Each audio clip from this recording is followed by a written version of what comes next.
So guys, this is an update on Kubana High Priest. We all know that the EFCC was meant to arraign him this morning in the court. That has happened. And looking at the headline I have here, it says, just in, businessman Kubana Chief Priest pleads not guilty, granted 10 million naira bail. So he is now out from the EFCC custody, you know. So Nigerians are like, okay, why was Bobrisky imprisoned? That's just the question. So guys, I just want to give you guys this update. I don't really have so much information on this, but as it stands now, he has been granted bail and he pleaded not guilty.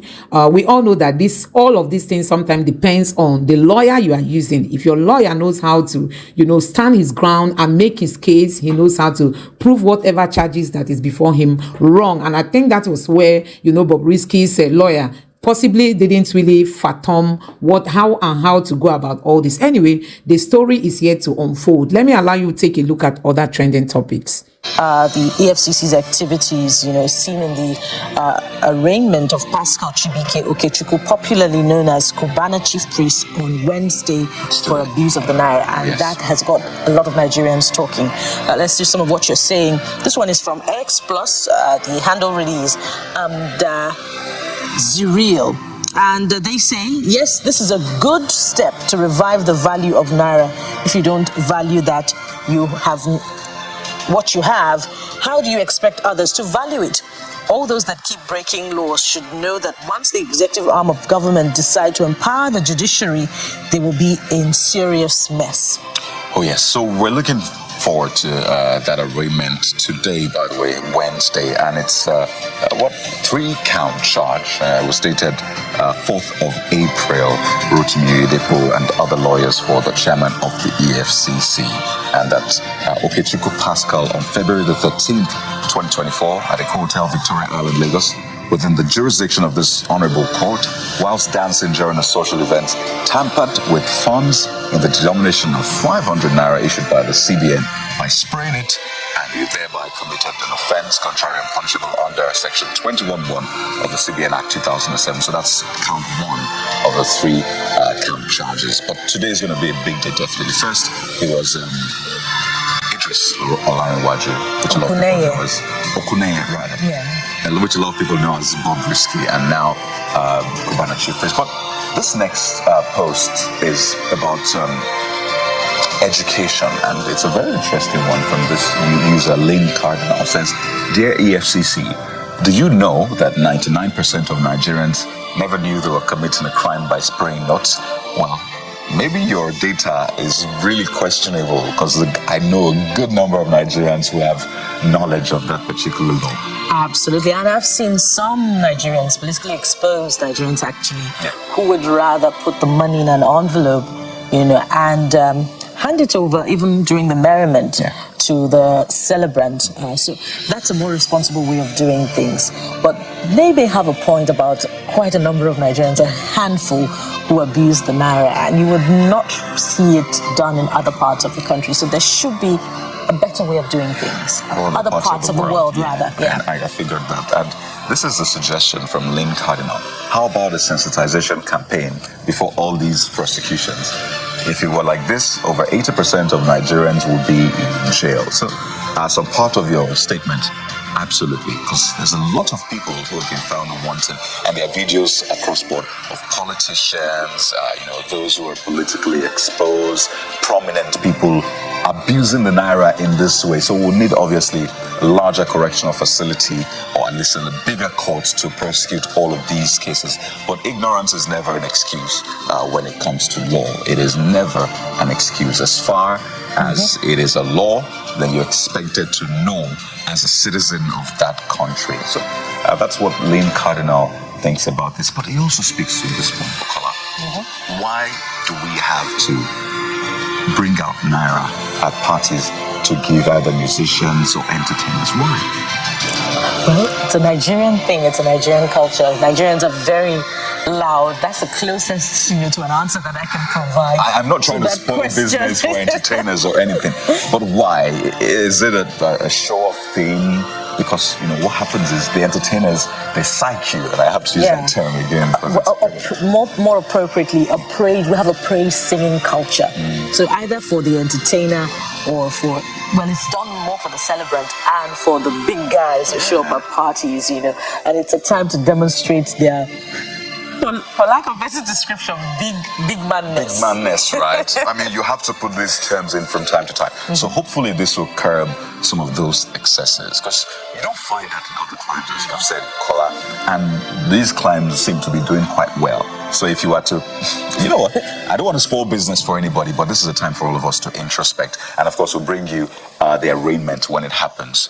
Today in about a couple of hours. Absolutely. So stay tuned to Channels Television for that.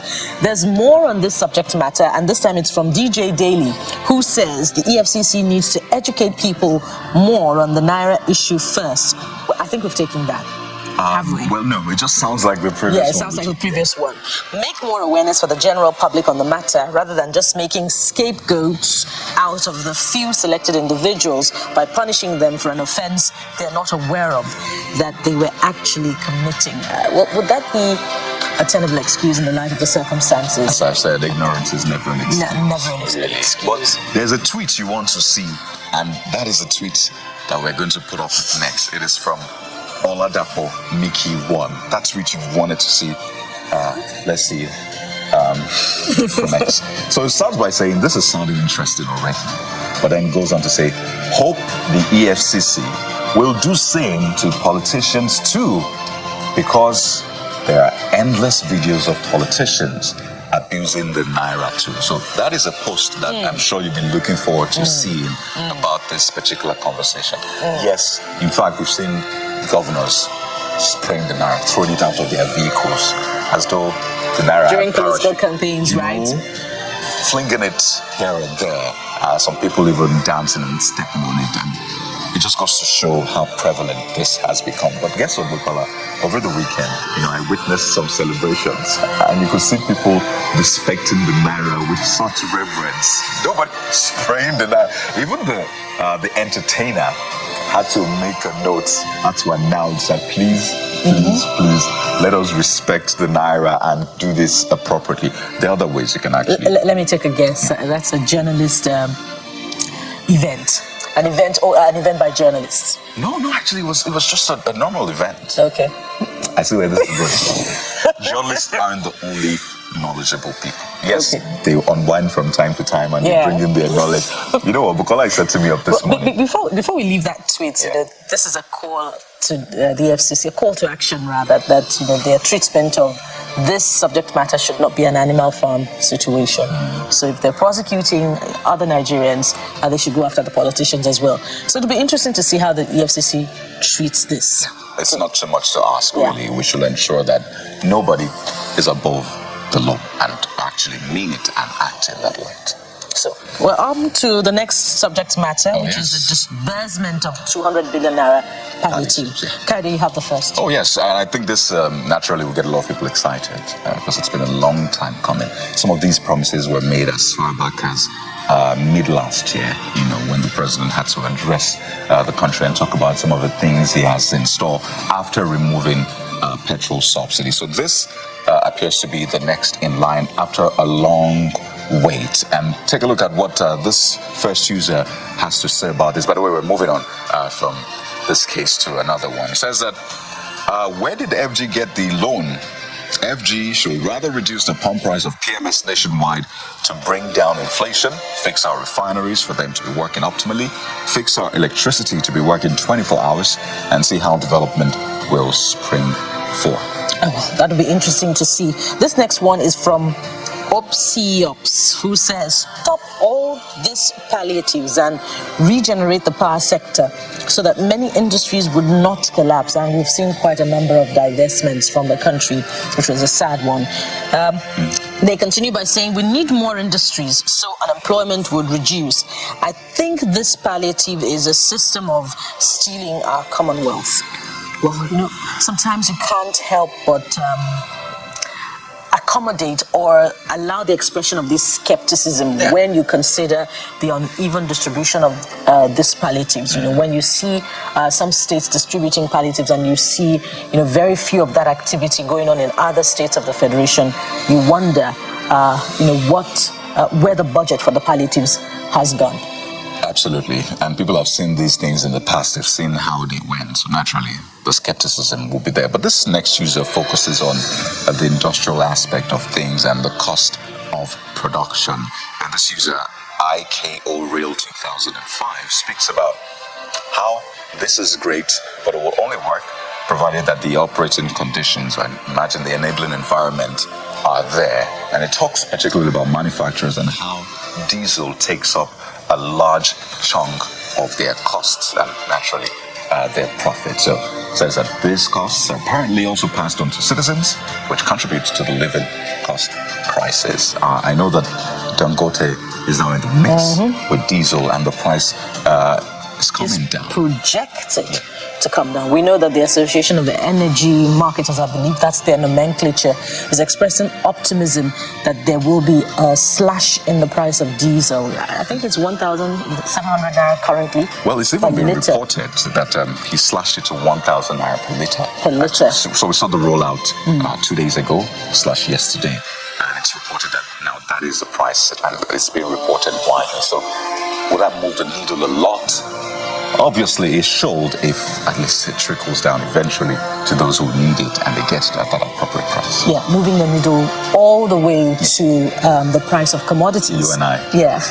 Everyday Nigerians. Yeah, especially for Kayode, you know, who keeps talking to us about, you know, all of those provisions and what they cost in the market. Kayode, do you go to the market, by the way? Absolutely. What's the blue one? Yeah. Okay, so this next one is from Ikenna Oche, who says, these programs are great, but will only work provided operating conditions are enabling. Manufacturers have just announced that diesel takes up 80% of their profits.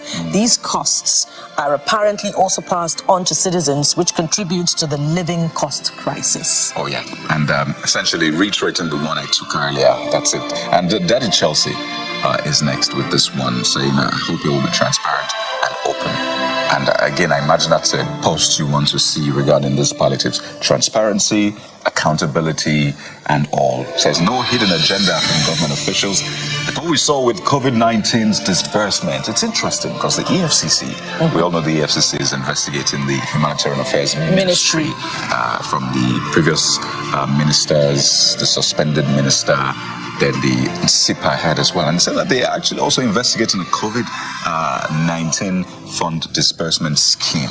Yes, they said they've not cleared anyone, but when you read that statement and see the quantum of funds that have been recovered and what is being investigated, Nigerians are right on the money when they say they are skeptical and they want this to be transparent. Yeah, let's have all of the details and perhaps, you know, publishing as well of those who are culpable in the investigation. And this last one on that subject matter is from Dami handle Adebanjo_Jami, who says, many registered for this scheme but didn't even receive verification code. I don't know what the minister is doing. It's pertinent to solve the issue of verification first before disbursement. I know of many who didn't even receive verification notice. So this is instructive in the absence of a superintending official over that ministry. And there have been a lot of reports about, you know, a cleaning up of the register before the suspension of the minister of that ministry. Had we seen the publication of the register?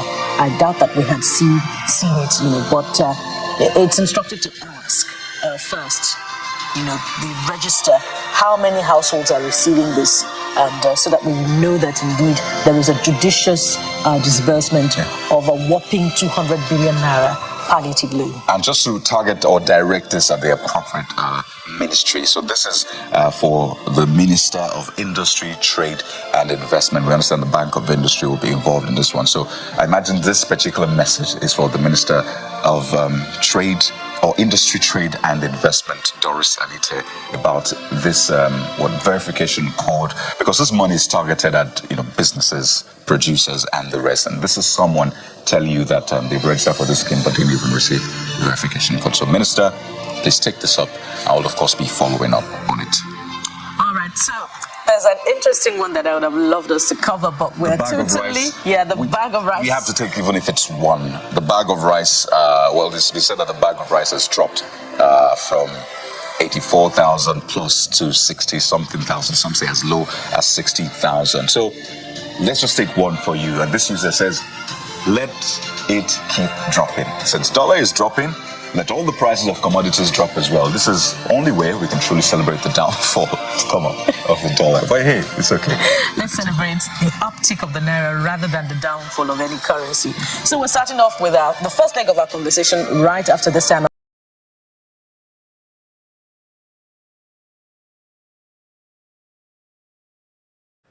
Also, there are questions around the depletion of our foreign reserve. We all know that the Naira has been coming down, gaining some value, for some time now. And people are like wondering what is the magic that the CBN is doing. So it's been revealed now that, the foreign reserve is depleting. So Nigerians are asking questions if it's that they are using the foreign reserve just to stabilize the Naira. What happens if we don't have money in our foreign reserve? So guys, there are a lot going on in this administration, and people keep wondering if they really know what they are doing. So you can imagine that the Naira was close to 2,000 Naira per $1 recently, and all of a sudden the thing has come down to 1,000 Naira per $1, and many Nigerians were like, they don't even understand how the magic happened. And most times these politicians are never open to tell the people what they are doing exactly. So it is now being discovered that the foreign reserve is depleting, and people are asking questions. Is it that they are just, it's like taking the mud from inside your house to plaster the outside of your building? So you know what that entails. So you find out that these people, they've still not, they've still not come out with real solutions, to tackle the economy problem we are having today in Nigeria. And honestly, as things stand now, it means that Naira might slip again. I mean, the Naira might keep falling again. So guys, let me know what you have to say about this in the comment section below. What do you think if it happened to be that the government has been using the money we have in our foreign reserve to sustain the Naira from falling further? What do you think? Do you think that's a good step to take, or do you think they would have just looked for another alternative method to arrest the fall of the Naira? Drop your thoughts in the comment section below. Please don't forget to subscribe to the channel and turn on the notification bell. Thank you.